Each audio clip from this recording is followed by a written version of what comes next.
I've always had this rule about never snooping through someone's phone. It was about trust, about respecting boundaries. But that night, sitting in the dim glow of our living room, staring at Olivia's unlocked screen, that rule just fell apart. It wasn't something I meant to do. I wasn't some paranoid guy digging for dirt. It happened by chance. Her phone buzzed on the couch while she was in the shower, and when I glanced over, 4 words popped up in a message preview that hit me like a freight train.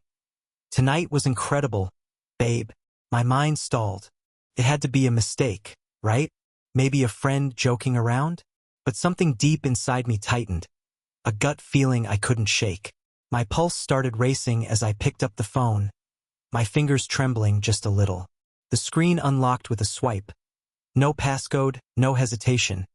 And there it was, a full conversation stretching back weeks. Messages packed with little inside jokes I didn't get, memories I wasn't part of, compliments, plans, even a couple of photos. And that word, babe, over and over like a drumbeat. I sat there, frozen, my breath coming in shallow bursts.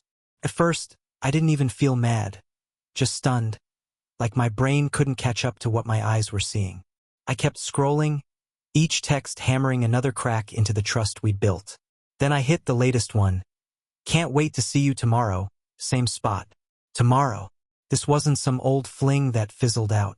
This was alive, ongoing, a whole secret world she was living right under my nose. I heard the shower shut off, her footsteps padding closer. I had maybe 10 seconds. My heart pounded as I set the phone back exactly where it was, leaning into the cushions, forcing my face to look calm. Olivia walked in, towel wrapped around her, shaking out her wet hair. She barely looked at me, just scooped up her phone, checked it, and locked it again. No flinch, no guilt, just another normal night to her. I watched her every move, the way she hummed softly, strolling to the bedroom like nothing was wrong. Completely clueless that I knew. I didn't say anything. Not yet. I wasn't about to be the guy who explodes and gets fed a bunch of lies. I needed more. I needed to be sure. So I decided tomorrow I'd follow her. The next morning, I woke up before her. Lying there, listening to her slow breathing next to me. I should have felt something, rage, pain, anything, but all I had was this cold, clear focus. Emotions could wait. Right now, I wanted answers. When she finally rolled over and stretched, I played my part, tossing her the usual lazy morning like always. She leaned over, kissed my cheek, those same lips that had been sweet-talking someone else, and went about her day. Showered, dressed, checked her phone with that casual flick of her thumb. Long day at work, she said, tossing out she'd be home late. I nodded like I bought it, but I already knew what was coming. She left at 8:30 on the dot. I waited a few beats, grabbed my keys, and followed. She started toward her office downtown, same route as always. I hung back a few cars, careful, watching her hit the familiar turns. For a second, I wondered if I'd gotten it wrong, if she really was just going to work. But then, right before the last turn to her building, she kept going. I sat up straighter, hands gripping the wheel. She wasn't lost. She knew exactly where she was headed. 15 minutes later, she pulled into a quiet little cafe on the edge of town. Not some bustling chain, but a cozy, tucked-away spot where nobody'd notice you. She parked, stepped out. Not in her usual work clothes, no blazer or heels, just a simple dress, pretty, chosen with care. Then he showed up. A guy, late 30s, tall, walking like he owned the place. She spotted him and lit up with this big, real smile. The kind I hadn't seen aimed at me in forever. She walked over and hugged him, not quick or friendly, but slow, her arms lingering around his neck, his hands settling on her waist. My jaw locked tight. They went inside together. I could have charged in right then, made a scene, demanded answers, but I didn't. Not yet. I waited. They stayed in there almost an hour. From my car, I could see them through the window, leaning close, laughing, her twirling her hair like she used to with me, giving him her full focus. She touched his arm when she talked. He grinned like she was the only person in the world. Then it happened. They held hands across the table, fingers laced, deliberate, like a silent promise. I squeezed the steering wheel, forcing myself to breathe. Busting in wouldn't get me anywhere. I needed more. When they finally left, I snapped a quick photo. Her not even looking around, too wrapped up in him. They got into separate cars, which threw me. I figured she'd leave with him, but no. She drove off alone, not home, not work, but to a small boutique hotel across town. My hands shook now. I followed, keeping my distance, every nerve buzzing. She pulled in, grabbed her purse, and walked inside like she belonged there. 3 minutes later, he rolled up, strolling in after her, cool as anything. I clenched my fists, breathing hard through my nose. I wanted to storm in, but that'd be too easy. I had a better idea. I didn't move right away. I sat there, adrenaline pumping, watching the hotel entrance like a hawk. My mind raced, but I kept it sharp. Charging in now would just get me a shouting match and excuses. I needed something solid. I pulled up the hotel's website on my phone. Small place, private, perfect for secrets like theirs. Then I got out, tugged my cap low, not hiding, just blending in, and headed inside. The lobby was empty, just a desk with a ring for service sign. No one around. Perfect. I moved fast down the hall, scanning doors. Then I heard it, low voices, muffled, coming from a room near the end. Her voice. His voice. I stopped, so close I could feel the heat of my own anger crawling up my spine. My hands balled up, nails digging in. Then something threw me off. The door next to me clicked open. A woman, maybe 40, in a suit, stepped out, adjusting her bag. She didn't even glance my way as she headed off, but I caught her room key dangling in the lock for a split second before she yanked it out. That sparked something. I turned back, walked to the desk, heart thumping but face calm. A young woman in a hotel uniform finally appeared. "Can I help you?" I flashed a flustered smile. "Yeah, my wife booked a room here, but she didn't tell me the number. Supposed to meet her, but my phone's dead." I patted my pocket like it proved something. "Can you check?"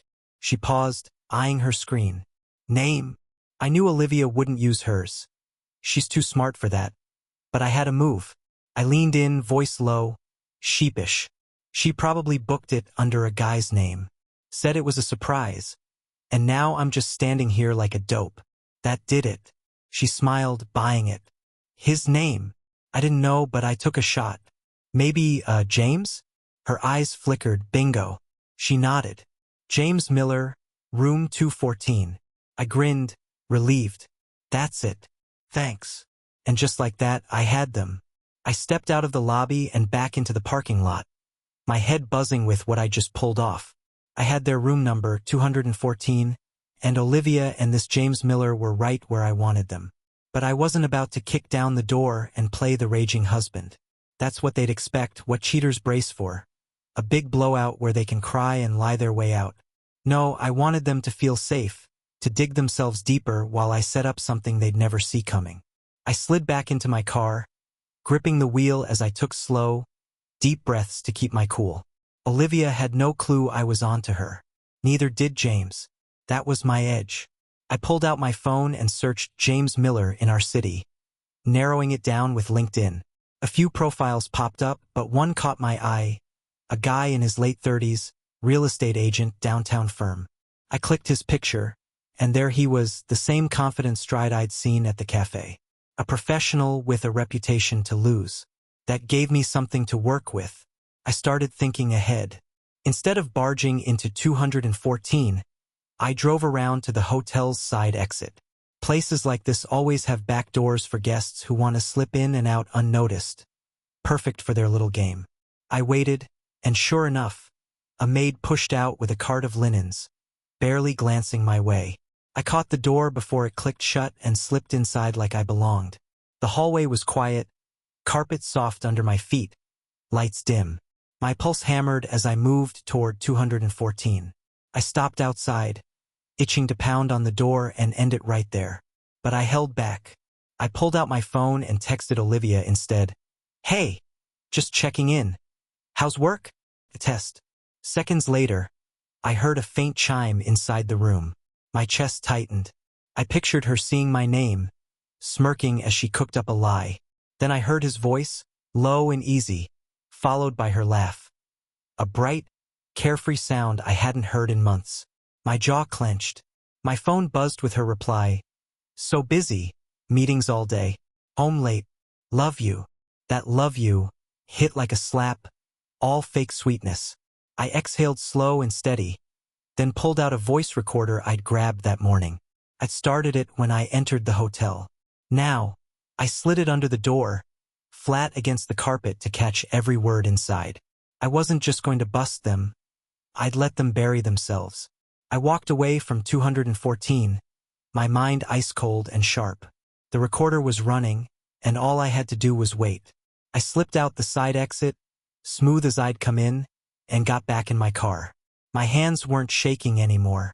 The raw fury from earlier had hardened into something patient, deliberate. They'd be in there another hour, maybe two. Plenty of time to spill secrets they thought were safe. I drove home, her text still glowing on my screen like a cruel joke. Meetings all day. Huh? I wondered if James's real estate buddies knew he closed deals in hotel rooms. At home, I fired up my laptop and logged into Olivia's cloud storage. She'd shared access years ago, back when we were solid, and never bothered to lock me out. Most of her photos were normal, trips, dinners, selfies, but then I found a hidden album, labeled with just a heart emoji. I clicked, and there it was, pictures of her in that dress from today, shots from restaurants I didn't know, screenshots of texts, gifts he'd given her, a selfie with a wine glass captioned, "Wish you were here, babe," dated 2 months back, a night she'd claimed was a work dinner. I breathed out slow, not hurting anymore, just driven. I copied it all, every text, every photo, every timestamp. This wasn't just a confrontation I was building. It was a takedown. Hours later, my phone pinged. The recorder had stopped. I drove back, waiting in the lot until I saw them leave. James walked her to her car, kissed her right there in the open, no shame. She leaned into it. That sealed it. After they drove off, I went in, grabbed the recorder, and headed home to listen. I didn't sleep that night. Sat at my desk, headphones on, playing every second of that tape. It started muffled, rustling, soft laughs. Then their voices cut through. Olivia first. "I missed you." James chuckled. "Missed me? We saw each other 3 days ago." 3 days. This wasn't a one-off.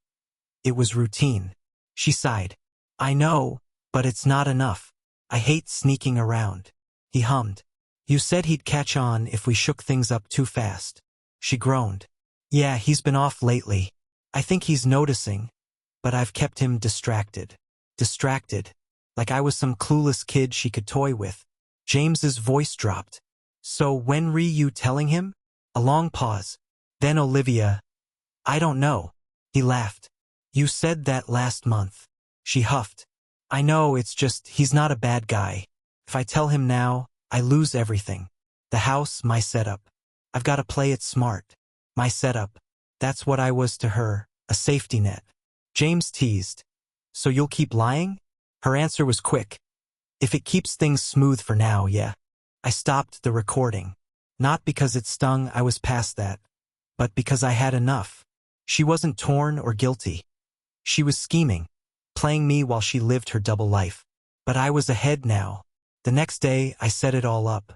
Backed up the texts, photos, recordings, saved to drives, cloud, email, everywhere. Then I planned the showdown. I wouldn't be home when she got back. I wanted her relaxed, off guard. I called her sister Ava, her best friend Chloe, her mom Linda. People she'd fooled into thinking we were perfect. Told them I had something big to discuss. Asked them over that night. Kept it vague. Then I called James's office. "Hey, this is Mike Thompson," I said, smooth as silk. "Doing a financial review for Mr. Miller. Is he around?" Receptionist hesitated. "He's in a meeting." I smiled. "No worries. Just tell him Mike called about his extracurricular activities. I'll follow up soon." That'd rattle him. That night, I sat in the living room with Ava, Chloe, and Linda, all puzzled. Linda spoke first. "Mike, what's this about? You're worrying us." I gave a tight smile. "Olivia's almost home. I'll explain then." The door clicked open. Olivia walked in, all bright and clueless. "Hey, babe."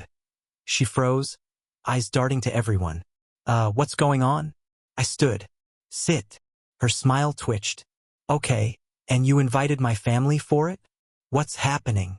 Uncertainty flickered in her eyes. She knew something was off. She sat stiff. "Mike, you're freaking me out." I nodded. "Good. Now we're even." I pulled out my phone, turned up the volume, and hit play. Her voice filled the room. "He's noticing, but I've kept him distracted." Linda frowned. "James, when were you telling him?" Olivia's face went pale. The tape rolled on, every lie spilling out. Ava gasped. Chloe stared. Linda looked like she'd seen a ghost. When it stopped, I met Olivia's eyes. "So, when were you gonna tell me?" She stammered, hands shaking. "Mom, I cut in." "Don't talk to them. Talk to me." Her eyes darted, wild. "Mike, this isn't what it sounds like." I raised a brow. "Sounds like you've been cheating for months. Lying to my face. Tell me how it's not." Tears welled up. "I didn't mean it to happen. I never wanted to hurt you." I almost laughed. "Never wanted to hurt me? You planned to keep me clueless so you wouldn't lose your setup." Chloe whispered, "Olivia, you did this?" Olivia shook her head.